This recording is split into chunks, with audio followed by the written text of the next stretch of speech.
नमस्कार दोस्तों, मेरा नाम है विक्रांत और टेक साइदा चैनल में आपका फिर से स्वागत है। तो दोस्तों, आज की इस वीडियो में हम बात करने वाले एक बहुत ही इंपॉर्टेंट टॉपिक के बारे में। तो जैसा कि आप सभी जानते हैं कि जब भी कोई बिजनेस शुरू होता है या कोई व्यक्ति कभी भी कोई बिजनेस शुरू करता है तो उसके लिए उसको पैसे की ज़रूरत होती है।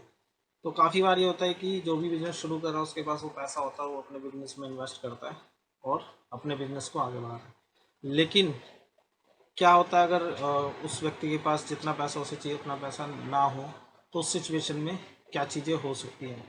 तो कुछ इसी बारे में आज हम इस वीडियो के कुछ इसी टॉपिक के बारे में आज हम इस वीडियो के अंदर बात करने वाले हैं। तो चलिए दोस्तों, शुरू करते हैं आज का ये वीडियो शुरू करने से पहले मैं चाहूँगा, अगर आपने अभी तक हमारे चैनल को सब्सक्राइब नहीं किया है तो नीचे वाला रेड बटन दबाकर हमारे चैनल को सब्सक्राइब कर लीजिए। साथ ही बेल आइकन को भी दबा दीजिए, क्योंकि फाइनेंस से रिलेटेड इस तरह की वीडियो मेरे चैनल पर आती रहती है।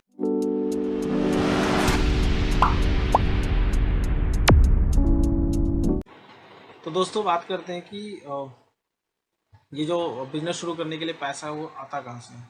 देखिए दोस्तों, दो तरीके होते हैं जिससे कि कोई भी बिजनेस पैसा जो है वो कलेक्ट कर सकता है या फंड रेज कर सकता है अपने बिजनेस के लिए।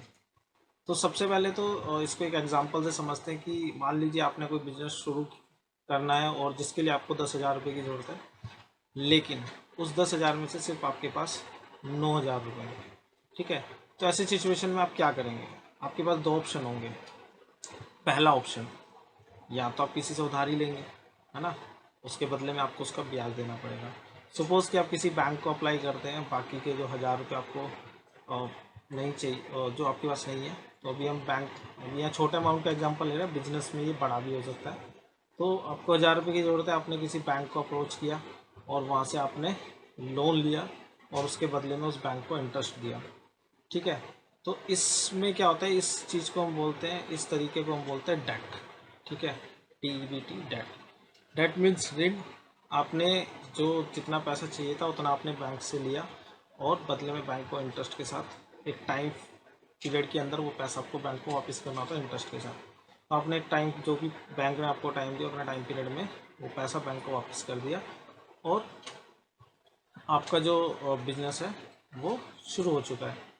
ठीक है, दूसरा इसका तरीका होता है जिसको हम बोलते हैं इक्विटी। इक्विटी का मतलब है कि उसमें आप क्या करेंगे कि आप एक तरह से अपनी कंपनी की हिस्सेदारी किसी को दे सकते हैं। जैसे कि सपोज़ आपने अपने किसी दोस्त को अप्रोच किया और बोला कि आपको अपना बिजनेस शुरू करना है और जिसके लिए आपको 10,000 रुपये की ज़रूरत है, जिसमें से 9,000 रुपये आपके पास है और 1,000 रुपये की आपको और ज़रूरत है।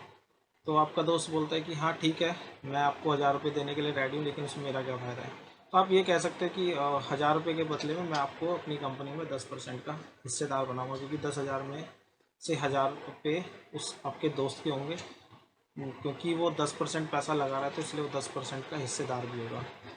अब ये तो हो गया फंड जुटाने के बाद कि कौन कौन से इंस्ट्रूमेंट अवेलेबल हैं। जब भी कोई बिजनेस शुरू होता है तो उसके लिए वो कहाँ से फंड रेज कर सकता है। तो दो तरीके हैं, या तो उधर डेट के थ्रू लेगा या फिर इक्विटी के थ्रू लेगा। अब इन दोनों में फ़र्क क्या है? देखिए, अगर कोई वो डेट के थ्रू अगर वो पैसा लेता है तो उसमें क्या होगा कि सपोज़ मानकर चलते हैं कि बिजनेस वो ग्रो नहीं कर पाता और ठप हो जाता है। तो उस सिचुएशन में क्या होगा कि बैंक अपना जो पैसा वसूल करेगा वो उस बिजनेस की जो भी एसेट्स होंगी उनको नीलाम कर कर वो अपना डेट वसूल कर सकते हैं। लेकिन इक्विटी के मामले में ये उल्टा होता है। इक्विटी के मामले में अगर आपका जो बिज़नेस है वो अगर ग्रो करता है, तो ग्रो की सिचुएशन में जो भी प्रॉफिट होगा, तो आपका जो दोस्त है वो उसमें 10% का हिस्सेदार होगा। सपोज़ कि वो बिज़नेस ग्रो नहीं कर पाता है, वो बिज़नेस डूब जाता है और बिज़नेस की वैल्यूएशन जहां आपने शुरू करने पर 10,000 रुपये थी, वो वैल्यू गिरकर 5,000 रुपये पर आ जाती है। तो उस सिचुएशन में क्या होगा कि आपका दोस्त भी 10% का यहाँ पर लॉस का भी हिस्सेदार होगा। तो इक्विटी का मतलब एक तरीके से आप पार्टनरशिप को समझ सकते हैं कि प्रॉफिट और लॉस दोनों में हिस्सेदारी होगी। अगर आपका बिजनेस डूबता है और आपने कुछ पैसा मान लीजिए इक्विटी से इकट्ठा किया है, कुछ पैसा आपने डेट से इकट्ठा किया है, तो उस सिचुएशन में क्या होगा कि पहला जो हक है आपकी एसेट्स पर वो डेट का होगा, ना कि इक्विटी का होगा। ठीक है, इक्विटी का मतलब एक तरह से हिस्सेदारी, एक तरह से उतना परसेंट आपका स्वामित्व, आपका मालिकाना हक है उस कंपनी या उस बिजनेस के ऊपर। लेकिन डेट में क्योंकि उसने उधारी दिया है, तो उस सिचुएशन में मालिकाना हक तो नहीं रखेंगे, लेकिन अगर बिजनेस डूबता है तो उस सिचुएशन में वो पैसे की रिकवरी के लिए हकदार सबसे पहले होंगे। तो उम्मीद करता हूँ आपको डेट और इक्विटी के बारे में बहुत अच्छे से समझ में आया होगा। वीडियो अच्छा लगा हो तो इसको एक लाइक कर दीजिए।